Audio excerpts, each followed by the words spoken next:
तेरी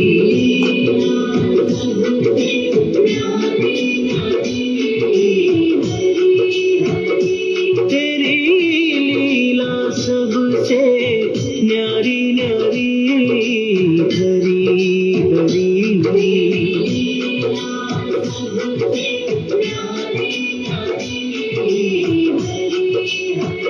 भजमन नारायण नारायण हरि हरि जय जय नारायण नारायण हरि हरि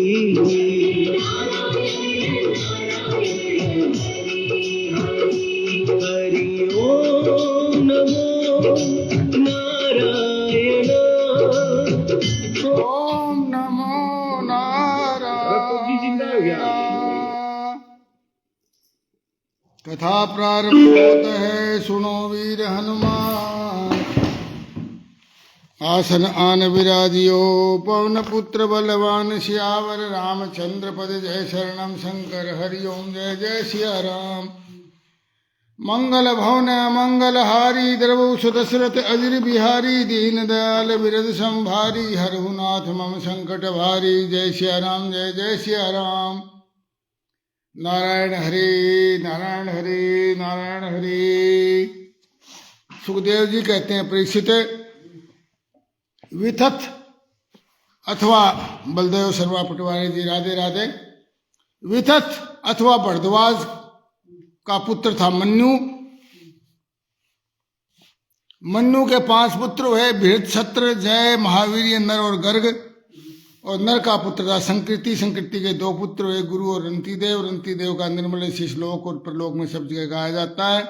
रंतिदेव आकाश के समान बिना उद्योग के ही देव वश प्राप्त वस्तुओं का उपभोग करते, और दिनों दिन उनकी पूंजी घटती जाती। जो कुछ मिल जाता उसे भी दे डालते, और स्वयं भूखे रहते। वे संग्रह परिग्रह ममता से रहित और बड़े धैर्यशाली थे, और अपने कुटुंब के साथ दुख भोग रहे थे। एक बार तो 48 दिन लगातार ऐसे बीत गए कि उन्हें पानी भी पीने को नहीं मिला। 49वें दिन प्रातःकाल उन्हें कुछ घी, खीर, हलवा और जल मिला। उनका परिवार बड़े संकट में था। भूख और प्यास के मारे वो लोग कांप रहे थे, परंतु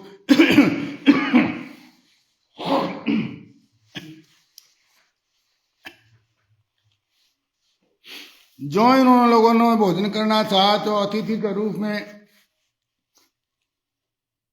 एक ब्राह्मण अतिथि के रूप में आ गया। रंती देशों में भगवान के दर्शन करते थे, अतः उन्होंने बड़ी श्रद्धा से उस अन्न से ब्राह्मण को भोजन करवाया, और ब्राह्मण देवता भोजन करके चले गए। परीक्षित जो बचे हुए अन्न को रंती देव ने आपस में बांट लिया। तब भोजन करना था, उसी समय एक दूसरा शूद्र अतिथि आ गया।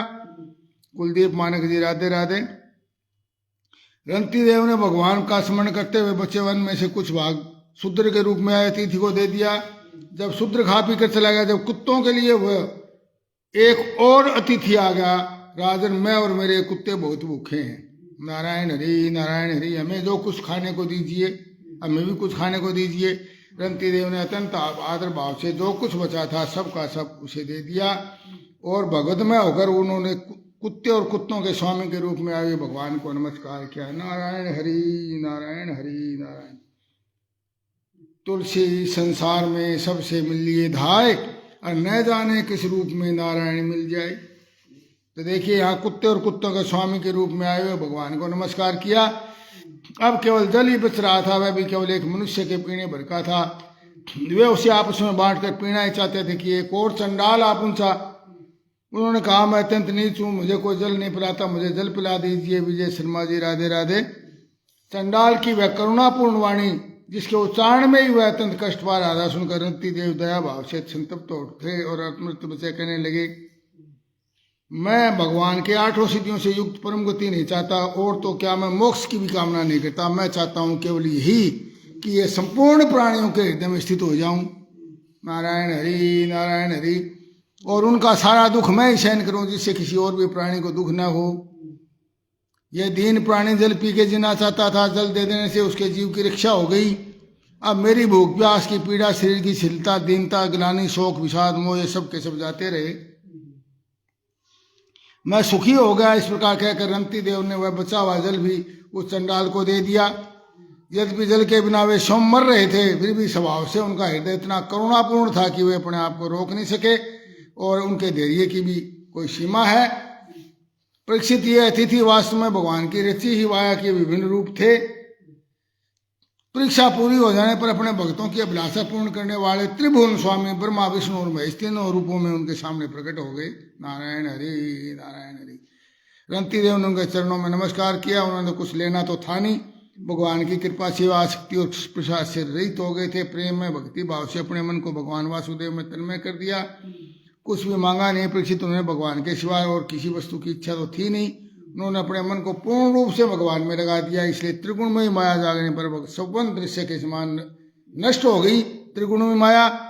और रंती देव के अनुयायी भी उनके संग के प्रभाव से योगी हो गए और सब भगवान के आश्रित परम बन गए। मनु पुत्र गर्ग से सिन्नी से गार्ग्य वीर्य का पुत्र दुर्धक्षय हुआ। दुर्धक्षय के 3 पुत्र हुए, त्रारुणी, कवि, पुष्करारुणी और तीनों ब्राह्मण हो गए। वृद्धक्षत्र का पुत्र हुआ हस्ती, उसने हस्तिनापुर बसाया। हस्ती के 3 पुत्र थे, अजमेर, द्विवीड व पुरुमीड।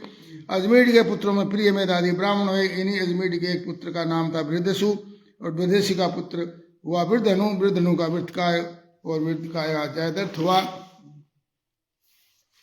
इस तरह बहुरथ रिपुंजय का बहुरथ द्विविड के भाई पुरुमीड को कोई संतान न हुई। अजमेर की दूसरी पत्नी का नाम था नलिनी और उससे गर्भ से नील का जन्म हुआ। नील की शांति और भरमासु के 5 पुत्र थे, मुदगल, यविनर और वृद्धसुख ये और संजय और कांपिल्य। ये 5 पुत्र 5 देशों का शासन करने में समर्थ हैं, इसलिए ये पंचाल नाम से प्रसिद्ध हुए। और इन्हीं से मुदगल्य नामक ब्राह्मण गोत्र की उत्पत्ति हुई। ब्रह्मा के पुत्र मुदगल से यमज संतान हुई और उनके देवदास और कन्या का नाम हुआ अहल्या। अहल्या का विवाह महर्षि गौतम से हुआ। गौतम के पुत्र हुए सतानंद और सत्यानंद का पुत्र सत्यधृति धनुर्विद्या में निपुण था। सत्यधृति के पुत्र का नाम था शरद्वान। और एक दिन उर्वशी को देखने से शरद्वान का वीर्य मुंज के गांठ पर गिर पड़ा, जिससे एक शुभ लक्षण वाले पुत्र और पुत्री का जन्म हुआ। महाराज संतनों की दृष्टि उस पर पड़ गई और उन्होंने दयावश दोनों को उठा लिया। और उनका एक का नाम कृपाचार्य था, उस जो कन्या थी उसका नाम कृपी थी। यही द्रोणाचार्य की पत्नी हुई। कथा समाप्त होता है, सुनो वीर हनुमान, कथा हमारी वैकुंठ में।